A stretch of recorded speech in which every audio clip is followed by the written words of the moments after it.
Tapi di luar itu sebenarnya aspirasi itu kan bisa disampaikan misalnya dengan beraudiensi langsung ke DPR, ke eksekutif, kemudian kita bisa ke lembaga Komisi Negara Independen dan sebagainya untuk menyalurkan aspirasi. Kemudian di masyarakat sendiri kan kita punya lembaga-lembaga LSM, non-government organization yang juga fungsinya untuk menyuarakan, mengaspirasikan, menyampaikan keluhan-keluhan, aspirasi dari warga negara kepada pengelola negara.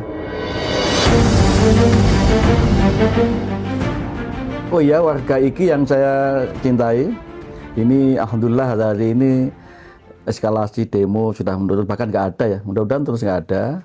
Nah, ini ketika sudah kondisi tenang, iki tertarik ini untuk mengulik-ngulik kira-kira demo kemarin Mas Edi, kalau dilihat dari perspektif kewarganegaraan, sebetulnya apa yang bisa Anda sampaikan? Mungkin dari aspek ini demo sebagai sebuah hak-hak warga negara dan ada kewajiban negara untuk melindungi pendemo, atau hal-hal yang berkaitan dengan soal itu gimana? Demo dan tuntunan warga dalam konteks ditarik dari perspektif kewarganegaraan.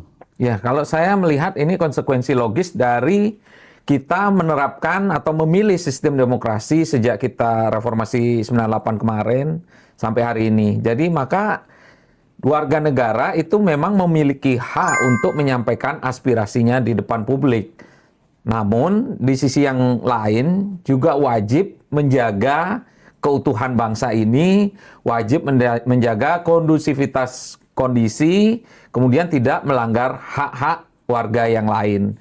Jadi saya rasa itu yang menjadi kaitan antara kewarganegaraan dengan partisipasi mereka. Tidak hanya partisipasi dalam bentuk partisipasi politik ketika ada momen pemilu, tapi juga dalam partisipasinya menyampaikan aspirasi.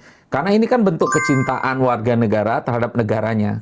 Kalau kondisi pemerintahnya memang perlu dikritisi, ya warga tentu berhak untuk mengkritik pengelolaan negara ini. Tapi kembali lagi ke posisi semula tadi bahwa ketika menyampaikan pendapat itu tidak melanggar hak-hak orang lain, tidak menyebabkan kerugian bagi negara ini, karena kan tujuan utamanya justru ingin negara ini maju kan, Pak. Mas Edi, apa selain demo, apakah tidak ada saluran lain yang bisa diambil oleh teman-teman mahasiswa dan kelompok sipil untuk menyampaikan aspirasinya?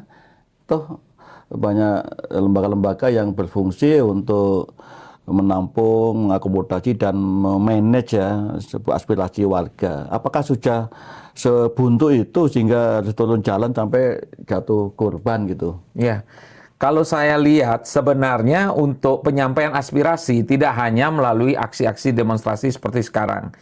Mungkin nanti kita akan tarik lagi bahwa aksi kali ini mungkin karena bentuk dari sebuah akumulasi yang sudah nggak terbendung lagi, sehingga pecahlah kondisi hari ini, selain ada faktor-faktor lain tentunya yang menyebabkan ini terjadi. Tapi di luar itu sebenarnya aspirasi itu kan bisa disampaikan misalnya dengan beraudiensi langsung ke DPR, ke eksekutif, kemudian kita bisa ke lembaga Komisi Negara Independen dan sebagainya untuk menyalurkan aspirasi. Kemudian di masyarakat sendiri kan kita punya lembaga-lembaga LSM, non-government organization yang juga fungsinya untuk menyuarakan, mengaspirasikan, menyampaikan keluhan-keluhan, aspirasi dari warga negara kepada pengelola negara. Cuma mungkin ya memang karena banyak hal yang terjadi ini, kemudian ada stimulasi juga dari media sosial yang mengkondisikan sehingga kemarahan, emosi itu meledak kemarin gitu.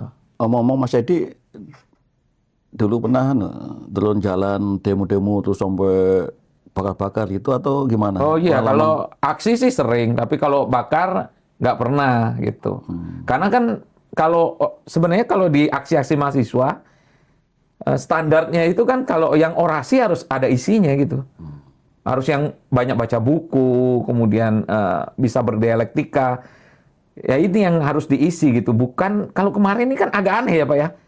Tiba-tiba malam gitu ya aksinya. Padahal kan harusnya kita sepakat kalau kita dalam aturan sepakatnya kan sampai jam 6 aksi itu.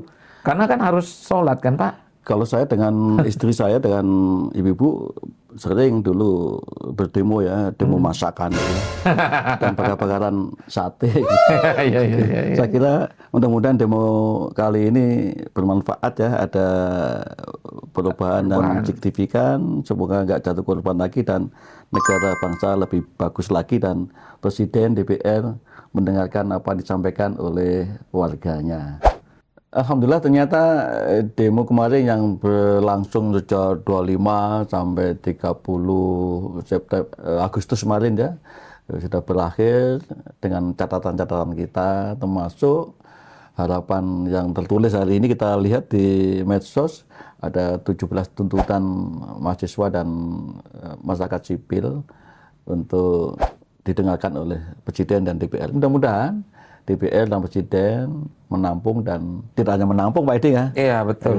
melaksanakan apa yang dijadikan tuntunan mahasiswa sejauh itu dimungkinkan oleh negara. Apakah enggak gitu Mas Edi? Oh iya betul.